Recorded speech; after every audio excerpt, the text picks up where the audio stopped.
The Minnesota Vikings had to rely on one thing to get the win against the Arizona Cardinals, and it's something that has been carried with them all season long. Let's talk about it. The Minnesota Vikings had to squeak out a win 23-22 against the Arizona Cardinals on Sunday, and it was not pretty.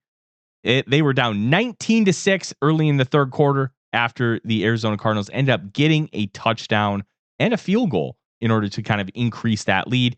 But the Vikings came clawing back, getting a touchdown immediately after Marvin Harrison Jr. scored in the back of the end zone with a 5-yard pass to Johnny Munt over on the left side. When Darnold was scrambling, the defender fell down, easy peasy.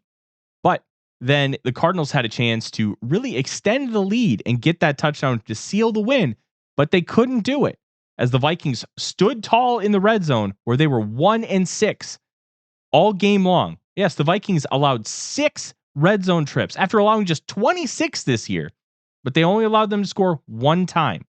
And that was huge this Sunday because the Vikings couldn't do anything right in the first half. And one of the big things that's kind of key here is the word resilience. This team is not like that 2022 team where it felt like they were pulling wins out of their butts. This isn't like the 2022 team where their DVOA was so low.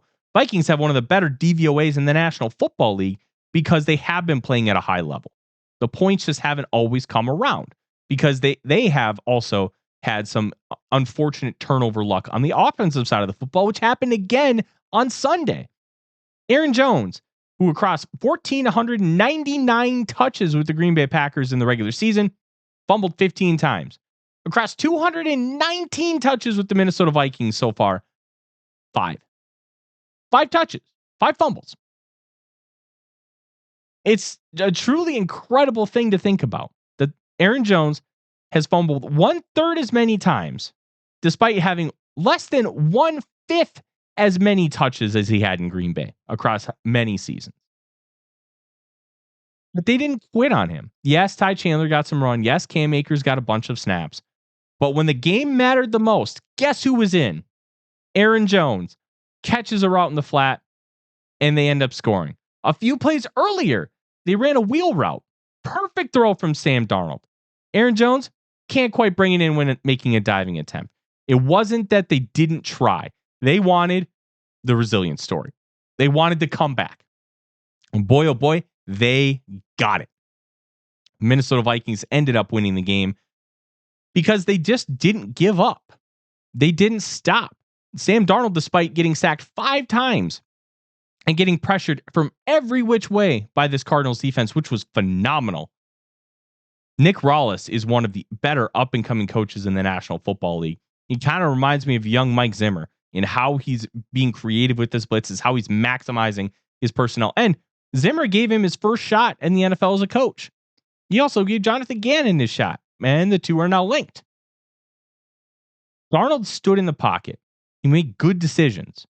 The one throwaway over to the right with Kaiser White, throwing it at his feet instead of just whipping it out of bounds or whipping it dead into the ground, a little frustrating. But you can live with that because it wasn't super egregious, but it's something you need to fix moving forward. He stood in the pocket, face down pressure, and fired the ball down the field in smart ways. He was much more willing to go through his progressions and then run the football. And he even tried to create a couple times. One of those ended up resulting in that Kaiser White incompletion. Darnold stood there and didn't let anything from earlier in the game phase him. Stood there, got the win, made the throws, the 4th down throw to Justin Jefferson, that 20+ yard dig route to Jordan Addison to gain a bunch of yards early on in that final drive. The resilience of this football team, despite losing Christian Darrisaw, despite losing Stephon Gilmore in this game, despite Pat Jones going down, despite Jonathan Gennard seemingly getting hurt when he tackled Kyler Murray on that pivotal 3rd down. But then they called a timeout and he came back in and he helped pressure the quarterback. This team has done a great job in just staying resilient and not letting things get to you. And I wrote earlier this week about Kevin O'Connell and Kwesi Adofo-Mensah's culture that they've built. It attracted Daniel Jones.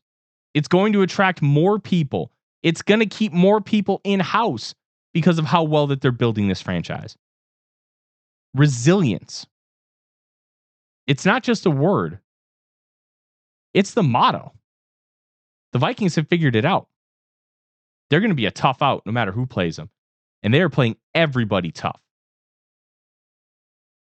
Don't sleep on them. Don't just sleep on them because they had a tough game against the Cardinals and they struggled against the Jaguars and Titans. This is a really good football team. And they're going to be there at the end of the year, challenging for that NFC North against the Detroit Lions, who, quite frankly, played worse against the Bears than the Vikings did. I'm Tyler Forness with A to Z Sports. Skol Vikings.